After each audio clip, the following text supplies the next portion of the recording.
Greetings, one and all, to the most cursed, most cringiest corner of the internet. A YouTube channel content creator actively alienating everyone in both the analog and digital world. Welcome and good evening, wonderful dice of all alignments. I am Lunar D8 and I cannot stop double checking OBS chan. Let's hop into this. By the way, do I just hate myself or something? Why? Also, my ear is itchy. Why would I choose to play a game like this? English. Settings.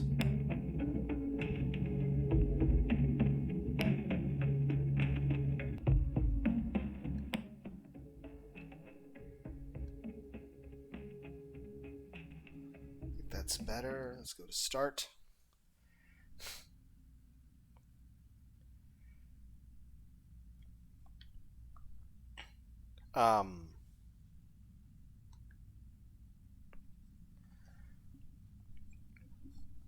I hardly opened my eyes. I wish I could stay in a dream forever, so as not to put up with the fall of the whole world.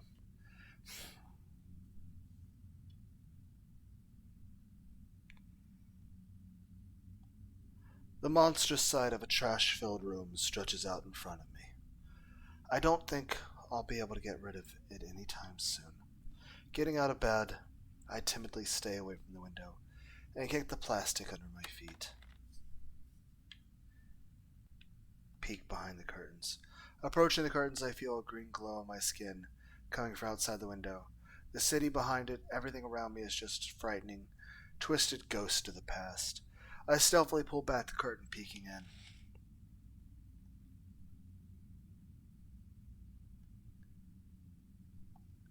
Only human-like shadows roam the street.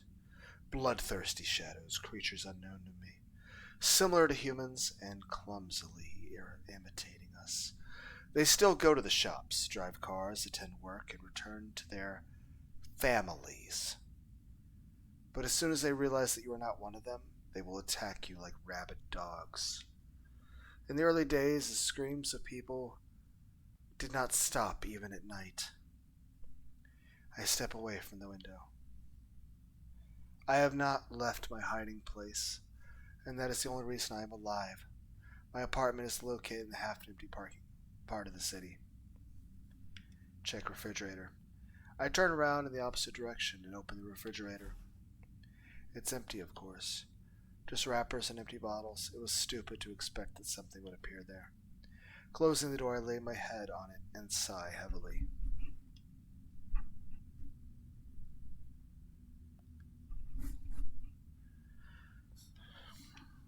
I tried to stretch my supplies, but unfortunately they ran out. I'll have to go out for more today. Use the computer. The screen lights up with a dim light. A browser window with an anonymous forum tab is open on the desktop.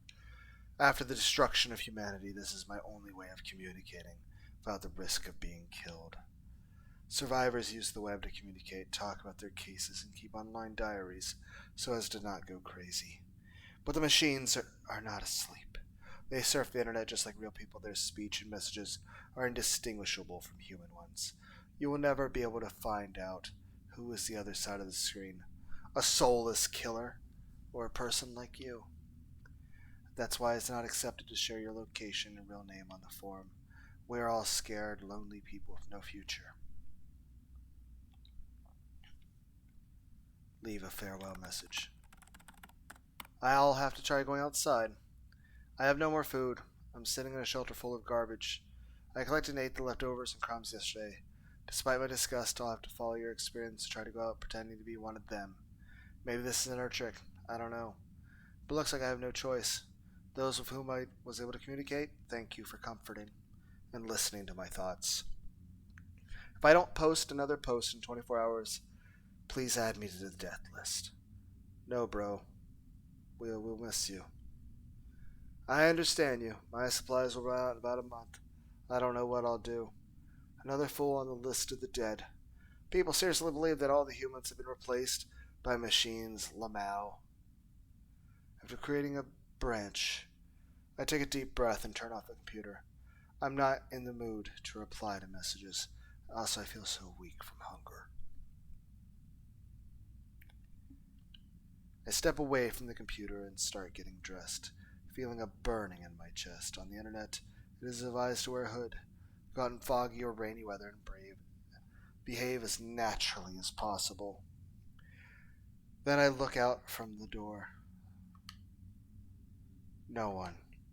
I slip outside, locking the door behind me.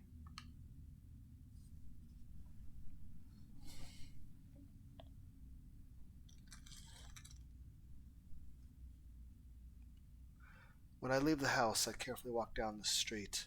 They won't pay attention to me if I act naturally. Covering my head with a hood,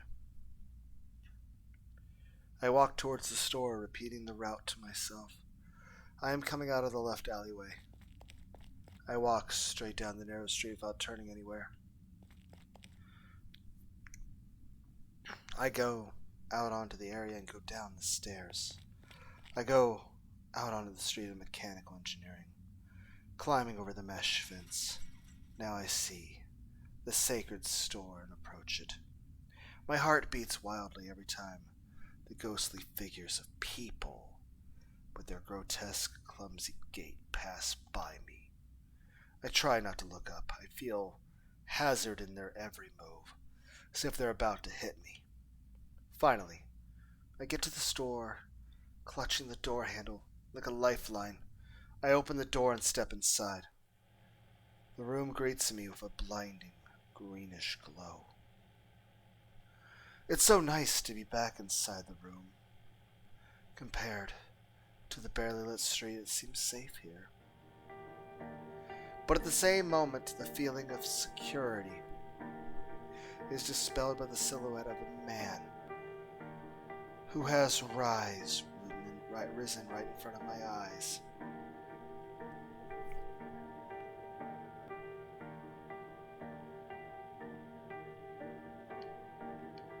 The abyss, vaguely resembling a human face, descends on me and seems to be peering at me. His indifferent, emotionless gaze, falling from above, makes me truly afraid.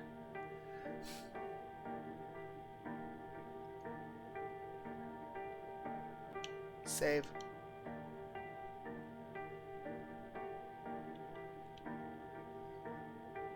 No. Yes. Not what I wanted to do. Did OBS crash? Did not. I was just trying to go back to playing the game. I wasn't trying to quit the game. Load. Look him in the eye. Gathering my willpower, I swallow the lump in my throat and stretch my neck. I stand up to my full height and look into his eyes. After assessing me for a few more seconds, it silently passes by, quietly closing the door at the exit of the store. Exhaling with relief, I go deeper into the small shop.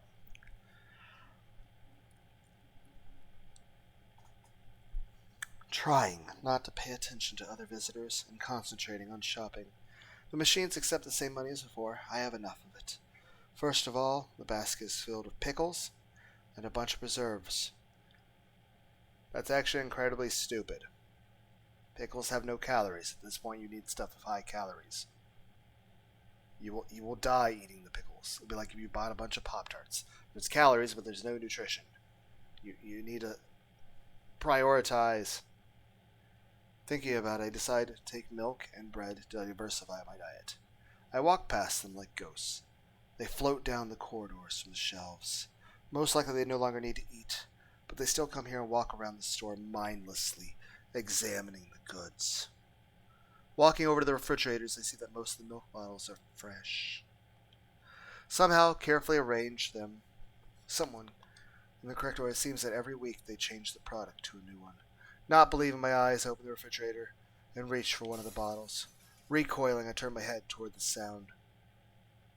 The girl looks at the bottle that has fallen out of her hands, and then looks around anxiously.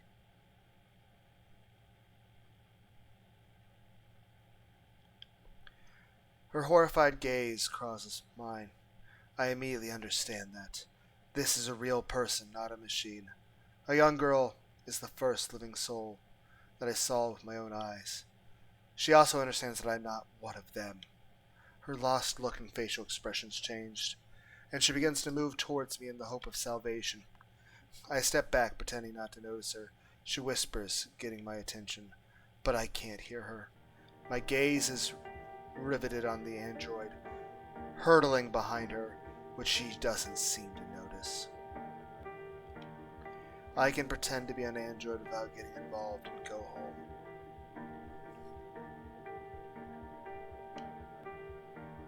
Load synchronization? What even is that? How do I return to... Okay, back. Try to help. He's in the back, throwing away the bag of groceries. I rush to the girl. She turns around holding the knife that suddenly appeared in her hand forward, but the android, without changing its face in any way, simply knocks it out of her hand with one light blow and tries to grab it. She then eludes him and hides behind my back. Help! A machine is approaching me. In an attempt to hold him back, I grab the snack rack and, using all my strength, tip it over on the machine. The robot finds itself under a mountain of food, and we both run to the exit at full speed, bypassing and jumping over obstacles in our path. Behind me, I can hear the whole store turning upside down. They're all after us like mad dogs. Throwing open the door to the store, we jump out. We need to get back to my hideout by the shortest route. Am I being timed? Why is it going dark?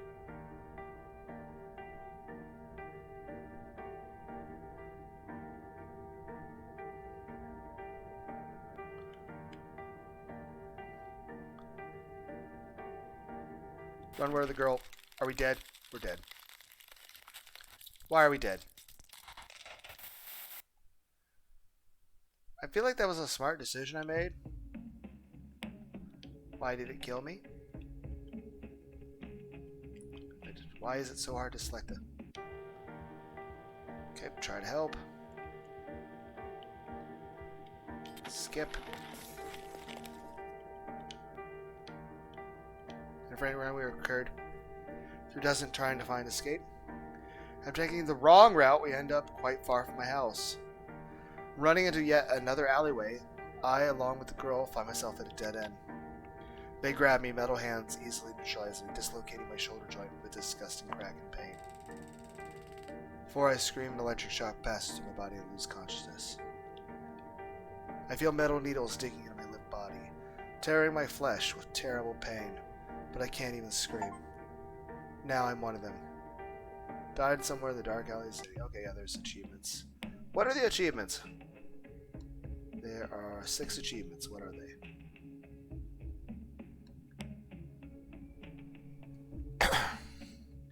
Okay, there's 6 and 1. I got the achievement. We die in the alley. There's an achievement. Did not help the person in deadly situation. Was it cowardice or just a smart decision? We also had we got an achievement for going to the forum to complain about life. S is a happy ending or not happy. We got a chef. We couldn't cook food. And there's a hidden achievement. It's called not being a failure at life, I guess. I don't know. Load. Try to help.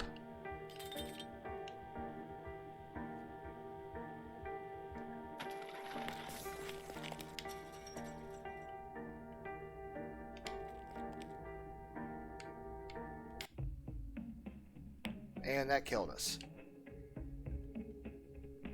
I don't know if I'm being timed when the stuff's getting dark, but it feels that way. Let's get an achievement. I pray not notice her. Looking at the snack shelves, I hear a girl trying to get my attention. A loud whisper. Hiding my grow horror, I choose the taste of chips with a stony face. They noticed her. The android who was standing not far from the girl grabs her forearm. As I hear it, she screams in pain. The others in the store drop their business and purchases and, enraged, run to her scream. The girl helplessly calls for help, turns to me with a cry of pain and impotence. I have to keep pretending to survive. Cheese, bacon, onions, crawfish, pizza. Perhaps pizza? Androids surround her on all sides. I hear a few thuds against her and the sickening crunch of bones. Her scream is interrupted by an electric pulse. While her limp body is being carried away by an android who arrives, Tugging at it like an ordinary bag, I slip out of the store unnoticed and, trying not to look back, walk toward the house.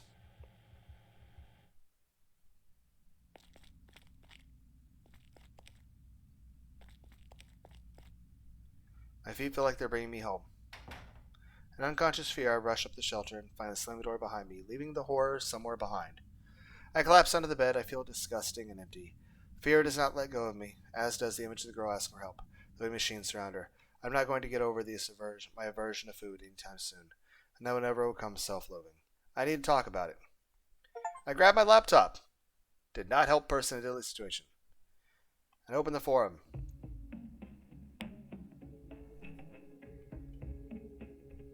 Load. Lower your face. I think it worked to walk past the machine. Before I can take a couple steps forward, the creature behind me grabs me by the neck. The last thing I hear is my bones breaking. Try to help.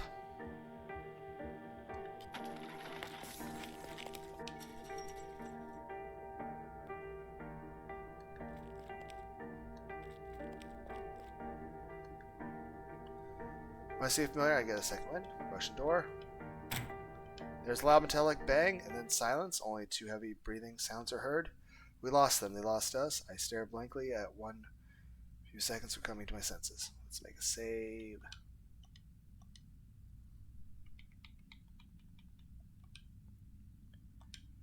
Then finally I examine the girl. Young, athletic looking, about 20 years old. Well, it's not surprising that such an athletic girl survived. We are in the apocalypse after all. Stop. What am I talking about? Maybe you should get to know her and introduce yourself in some way. I mean, it'd be kind of good, important to notice, like, okay, what's going on with the person that I have to, like, rely on during an apocalypse situation? Like, I assume they're doing the same thing in regard to me. My name is, I have to type a thing.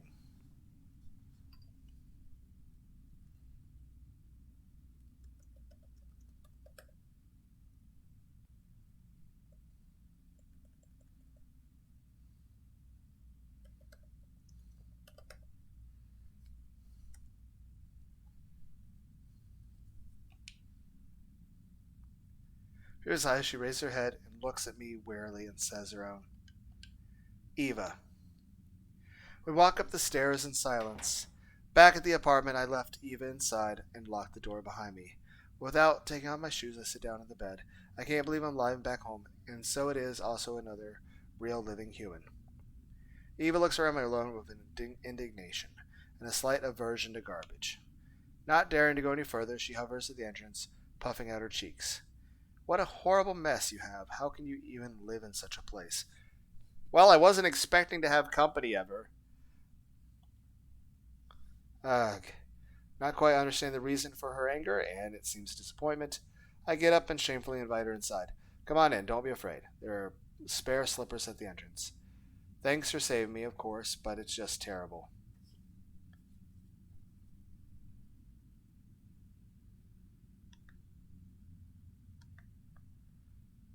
Okay.